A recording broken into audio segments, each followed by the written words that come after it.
Ora, bom dia mais uma vez, meus amigos. Bom, vai ser um vídeo curto, hoje estou um bocado mal disposto, como já perceberam. Há dias que estou um bocado virado. É só pensar na morte da Bezerra, que, enfim.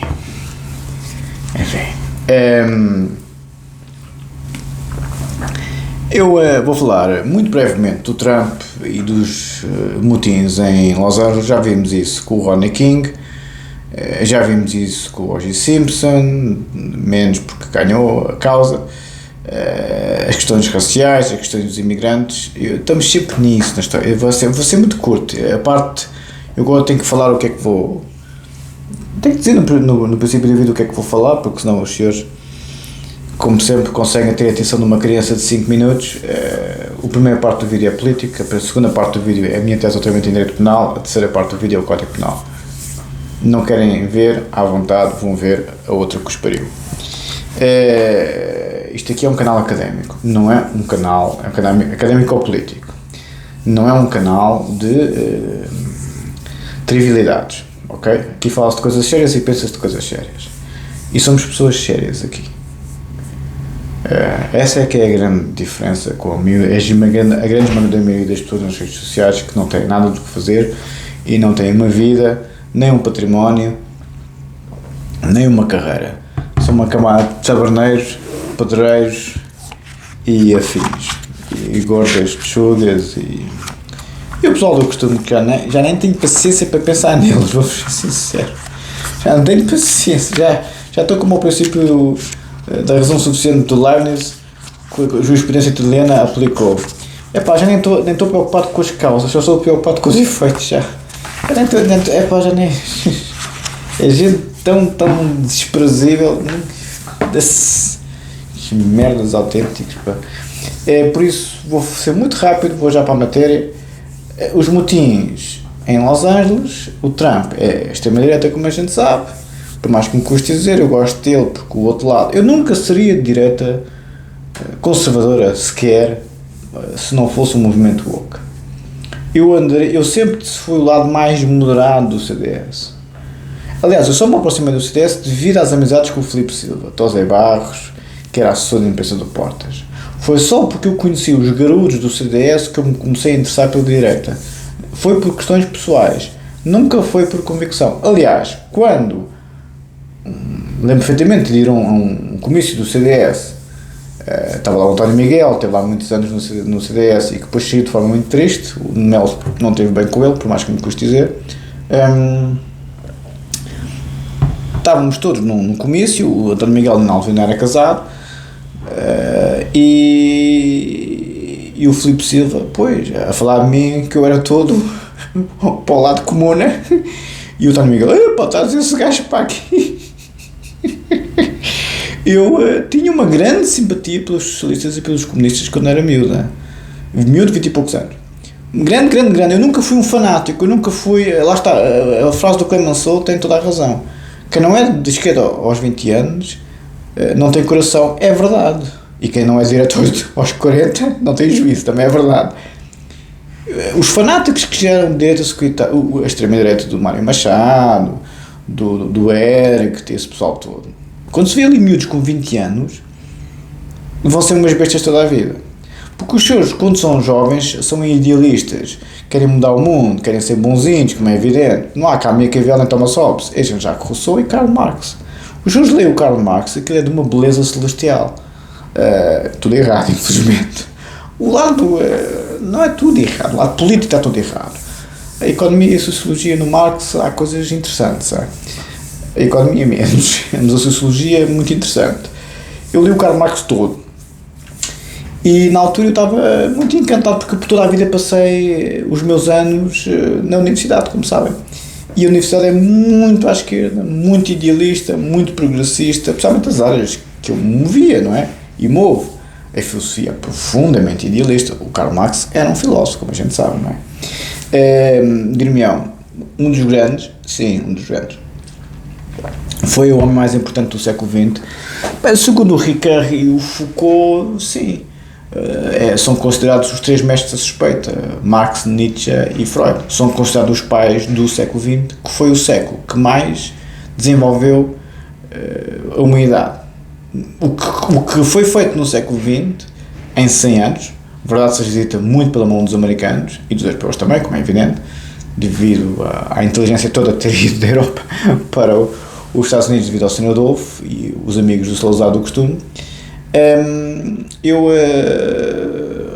fico estupefacto com o espetáculo do século XX, que foi um século americano, quando diz o que seja por completo.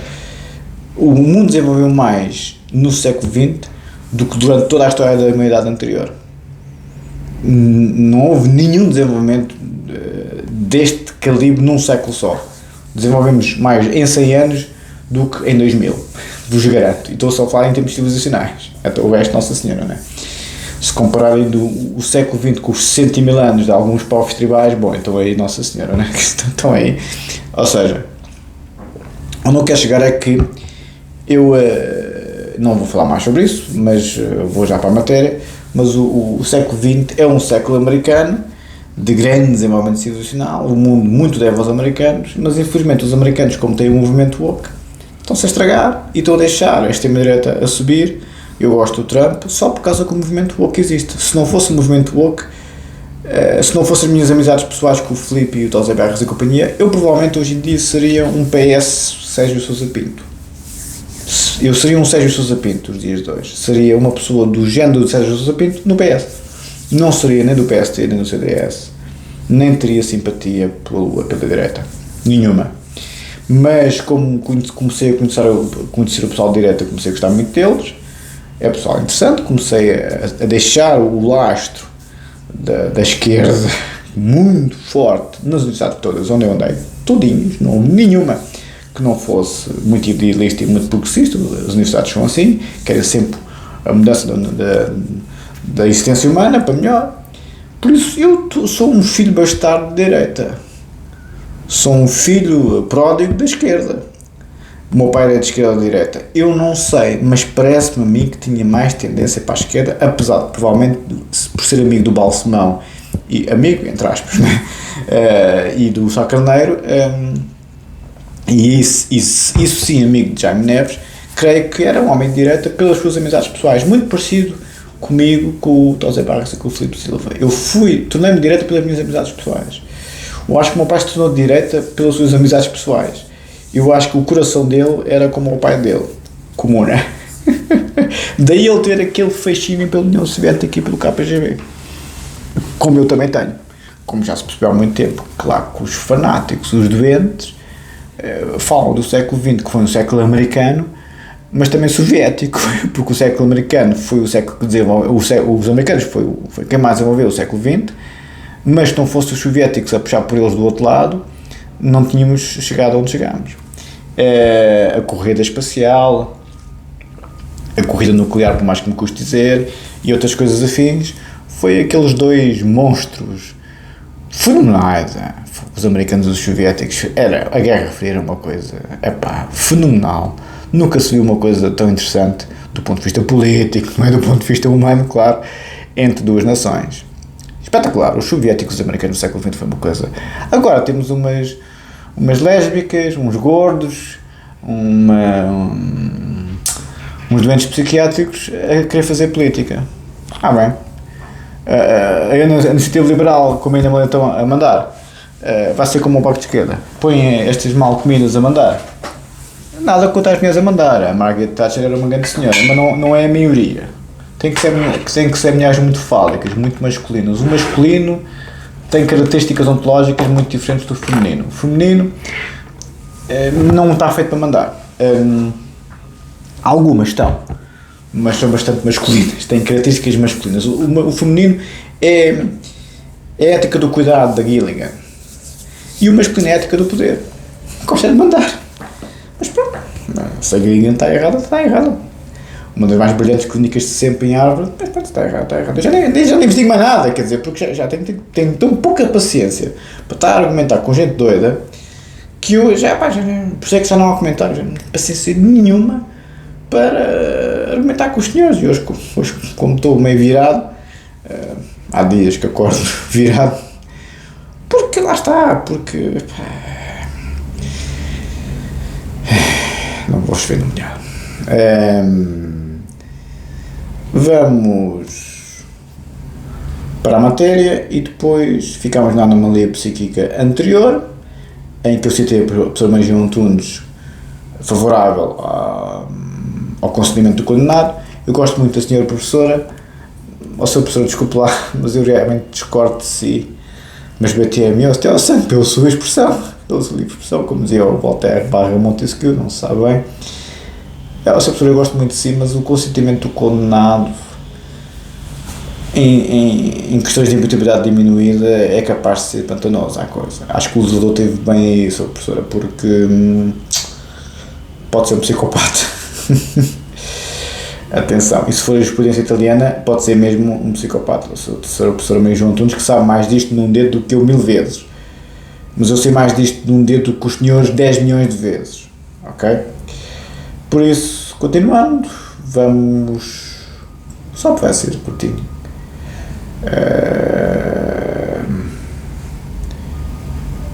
Ficamos...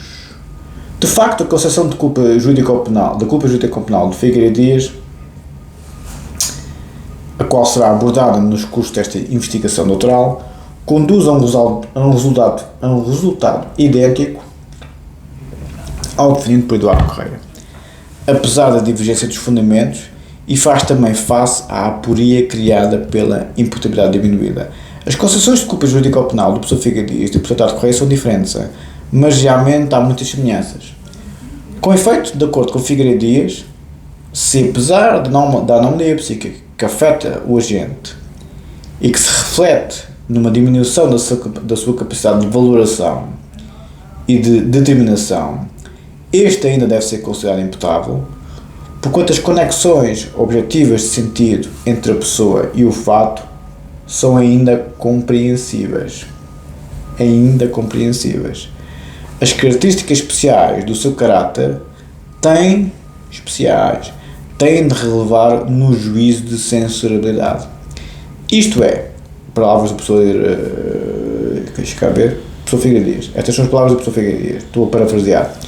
Isto é, se tais qualidades foram especialmente valiosas de uma perspectiva jurídico-penal, poderão justificar ou antes impor qualidade desvaliosa. Vejam bem a linguagem do direito. A gente não gosto de dizer a gente, como sabem, mas digo muitas vezes, nós estamos sempre muito preocupados não com os heróis morais, mas com o homem médio, com o Quetelet, com o poder. O homem médio foi criado, essa expressão, pelo Quetelet, não é do direito. O poder agido de outra maneira do Welser, não é? Da Escola Financiera da Ação. O que é que as pessoas, naquela situação em concreta, podem ou não podem agir? A tal legítima defesa perfeita ou imperfeita dos americanos, que eu acho um bocado bizarro, mas enfim, em que as pessoas matam outra pessoa porque uma maldade muito grande foi feita. Houve os brasileiros muito zangados com a decisão de um tribunal que condenou a pena privativa de liberdade recentemente um senhor que matou um violador do seu próprio filho, ou da filha, não sei pormenores, mas pronto, matou um bandido do Piauí, um criminoso sexual, e levou uma tareia de todo tamanho em termos penais, ou seja, parece 18 anos de cadeia, o que é que foi, porque é homicídio qualificado.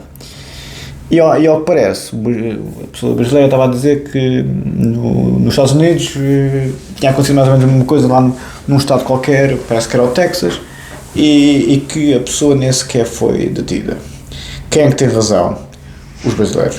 Ou seja, os senhores não podem matar outra pessoa, mesmo que essa pessoa tenha feito as maiores maldades à vossa família ou ao vosso senhor, ou a vocês mesmos, aos senhores mesmos, ao vosso senhor, já parece o feudalismo. Não podem, é o Estado de Direito. Se o fazem, pois isso já não é Estado de Direito, já não é justiça, já é vingança, mas isso é pessoal. O Estado de Direito não pode fazer isso. Os senhores é que podem, mas os senhores, quando fazem isso, levam com 18 anos de cadeia com uma coisa com o outro. O homem estava cheio de razão, seguramente que sim, mas não pode matar a outra pessoa, como é evidente, não é? Outra pessoa foi um bandido que fez o que fez ao filho ou à filha, claro. Se eu o apanhasse, fazia o mesmo. Provavelmente não. O que eu faria era deixá-lo, enfim, com recordações minhas, Porque uma coisa é dar uma tarefa noutra pessoa, outra coisa é matá-lo. Isso, na luta de rua nós temos muito essa noção. Uma coisa é os senhores partirem as costelas do outro, outra coisa é os senhores matarem outra pessoa. O direito está muito nisso. Ofensas corporais graves, a moldura penal é leve, por mais incrível que pareça. E para ser ofensa corporal grave, é dificilmente, tem que se ter lesões permanentes para toda a vida. Para toda a vida. Aliás, os assaltantes que me esfaquearam não foram condenados por ofensas corporais graves, foram condenados por ofensas corporais simples. Simples. Nem tentativa de homicídio, apesar de serem 3 facadas. Porquê? Porque não tive sequelas permanentes. Não foi uma facada na cara, não foi uma facada no pescoço, não foi tentativa de homicídio, nem ofensa corporal grave. Não me tentaram matar, nem me deixaram sequelas para a vida. Se os senhores deixarem sequelas para a vida, é ofensa corporal grave. Mesmo assim, a moldura penal é baixa. Homicídio qualificado, 25 anos. Se matam alguém, aí é que dispara logo a moldura penal. Com toda a razão, como é evidente, não é? Os senhores podem perfeitamente ajustar contas. Deixa o outro num estado lastimável, mas se for ofensa corporal simples, a moldura penal até é baixa. Se for ofensa corporal grave, pois aí é mais alta, depende da legislação, não é? Mas nunca é um homicídio.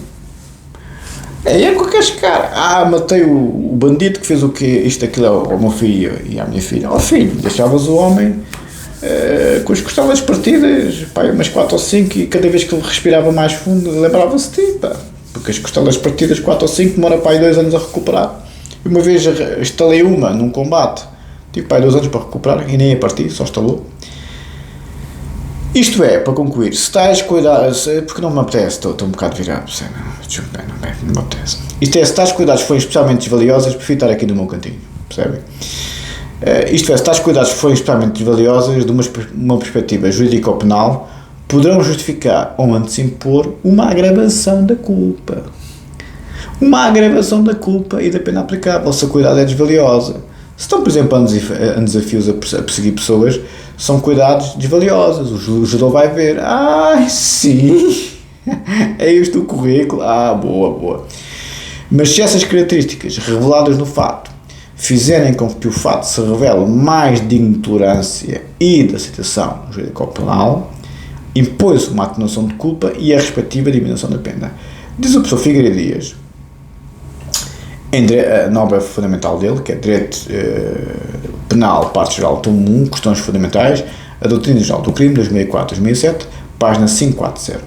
O autor sublinha ainda que, palavras outra vez do professor Figueiredo Dias, a distinção entre qualidades da pessoa expressas no facto que agravam ou atenuam a culpa encontra expressão direta na lei penal, nomeadamente na distinção entre efeitos extérnicos e efeitos extérnicos relevantes na matéria de excesso de legítima defesa. Excesso de legítima defesa, atenção, muito importante esta, hein? Conferir Figueiredo Dias, Legalidade de Culpa de Direito Penal, terceira edição, 1995, páginas 196 e 199. Neste contexto, importa clarificar para os propósitos aqui pretendidos que aqui estamos longe de uma efetiva exclusão de culpa.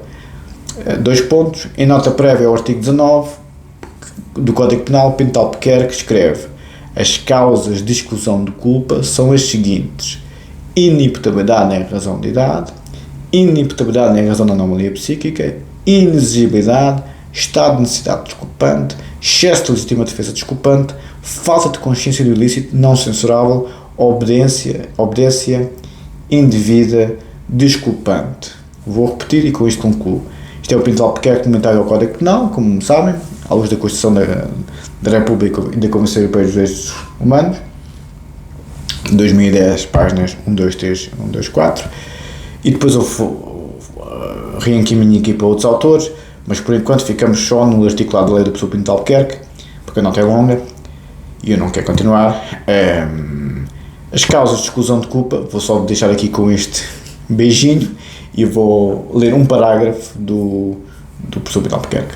As causas de exclusão de culpa são as seguintes: inimputabilidade em razão da idade, inimputabilidade em razão da anomalia psíquica, inexigibilidade, estado de necessidade desculpante, estado de legítima defesa desculpante, falta de consciência do ilícito não censurável e obediência indevida desculpante. Isto é um beijinho para os senhores, porque é uma parte muito interessante das causas de exclusão de culpa da minha tese de doutoramento, que eu vou-vos referir longamente noutro vídeo. Hoje já não. Estou virado, estou mal disposto. Quando estou mal disposto não me apetece falar. As edições anteriores possuíam uma lista bibliográfica com indicação exaustiva. Isto é o Código Penal do Professor Pinto Albuquerque, ok? As edições anteriores possuíam uma lista bibliográfica com indicação exaustiva das obras publicadas por autores portugueses ou em língua portuguesa e indicação selecionada das obras dos autores estrangeiros, mas relevantes para o estudo do direito nacional. Esta lista foi completada com as obras mais recentes. Entendi, professor Pinto Albuquerque, ser útil introduzir ainda listas exaustivas. Vão ver a bibliografia do professor Pinto Albuquerque, começa logo com o Retilhação de Brito. Vão ver a bibliografia do professor Pinto Albuquerque. Por isso, o professor tem mais de 3.000 livros na sua tese de doutoramento em psicanálise. Então, depois vão ver aqui o professor Pinto Albuquerque. Entendi ser útil introduzir ainda listas de bibliografia exaustivas da bibliografia portuguesa sobre as matérias objeto de cada um dos artigos do CP.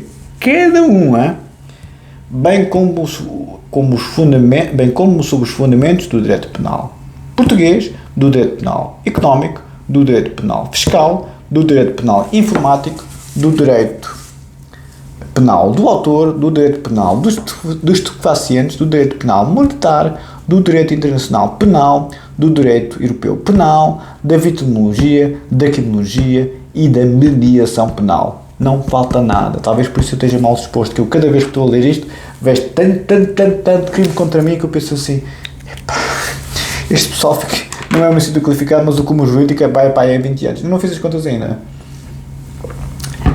Para concluir, além de facilitar em pesquisa bibliográfica ao leitor, quis, professor Pinto Albuquerque, com estas listas temáticas, preparar o terreno para uma história do direito penal português, que vai ser o próximo livro dele, de certeza absoluta. Um abraço, muito obrigado.